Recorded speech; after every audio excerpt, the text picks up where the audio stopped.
the preservation of life and good health. Its importance has been recognized for centuries, and yet today, that goal still remains out of reach for billions of people. The world's population continues to expand and will reach 10 billion by the end of this century.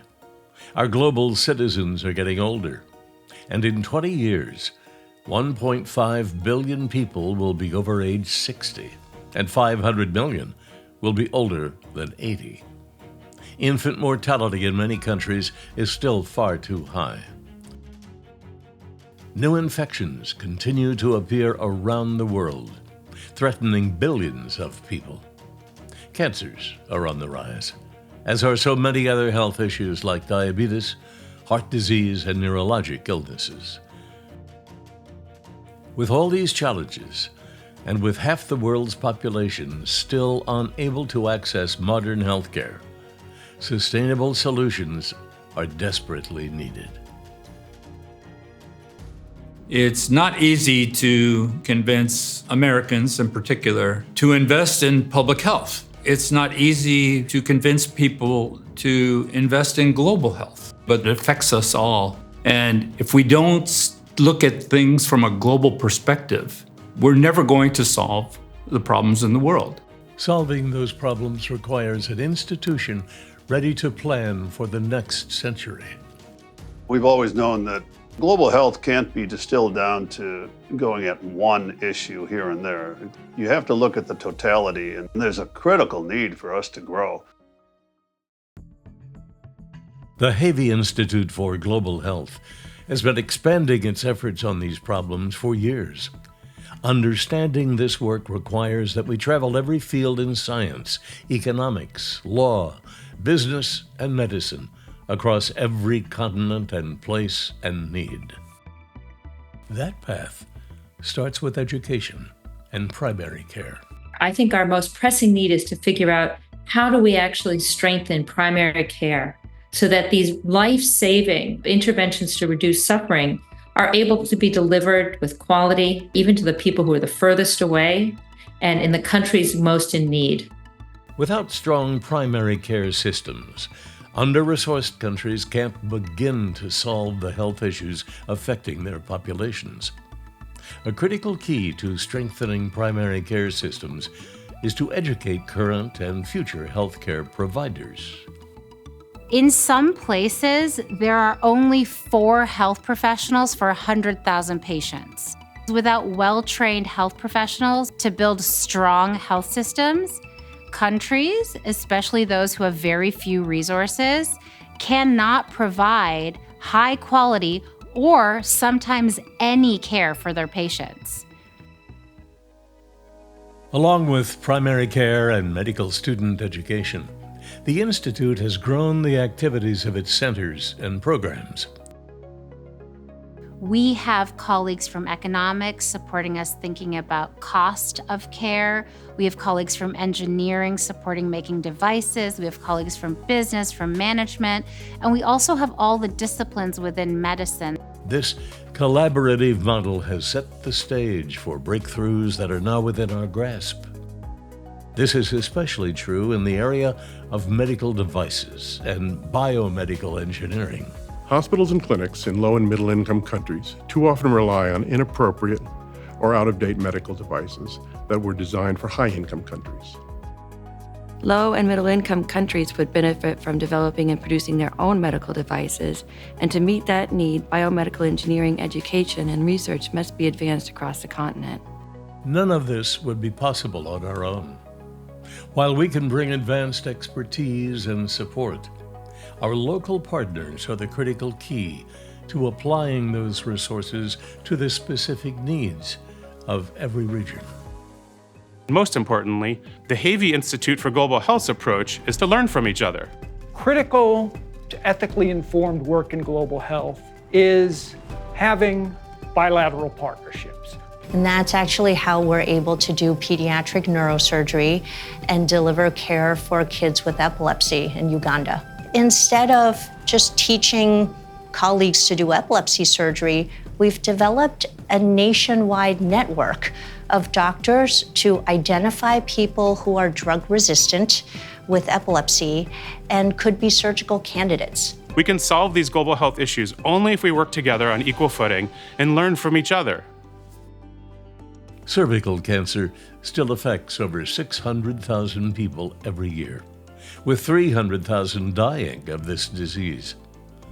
In the Center for Global Oncology, Dr. Li Feng Hao and her team are expanding their mission to prevent and treat cervical cancer. While many parts of the United States have vaccine and screening programs for HPV, many low and middle income countries do not have vaccine or detection programs. The Institute has expanded its screening efforts and just last month launched 2 new mobile clinics to bring care to where people at greatest risk live. So what we have been doing in several low and middle income countries, we have building HPV screening mobile clinics. These mobile clinics go to hard to reach areas, including rural areas.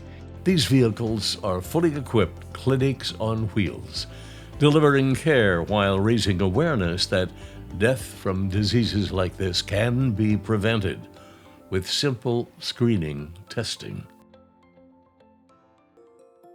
In the Center for Pathogen Genomics and Microbial Evolution, Dr. Egon Ozer and his team are bringing modern gene sequencing technology to areas that would otherwise wait decades to develop. Without gene sequencing, infections that arise in low-income countries often remain undetected, leading to loss of critical information needed to develop treatments and predict patterns of spread. During the COVID pandemic, for example, only 1% of the COVID variants sequenced were done in all of South America, simply due to the lack of this technology. Currently, the technology and expertise for conducting genomic surveillance is concentrated in high-income regions of the world, such as the US and Europe. But pandemics can emerge from any part of the world. Our mission in the Center for Pathogen Genomics and Microbial Evolution is to expand collaboration and build capacity for genomic surveillance of emerging and antimicrobial-resistant infections with our partners around the world. The center has established training workshops in multiple countries to enable the local scientists to identify disease in real time, adding to the world's genetic pathogen database. This kind of workshop was set up to increase infrastructural capacity, not just in an equipment kind of sense, but also to foster local expertise.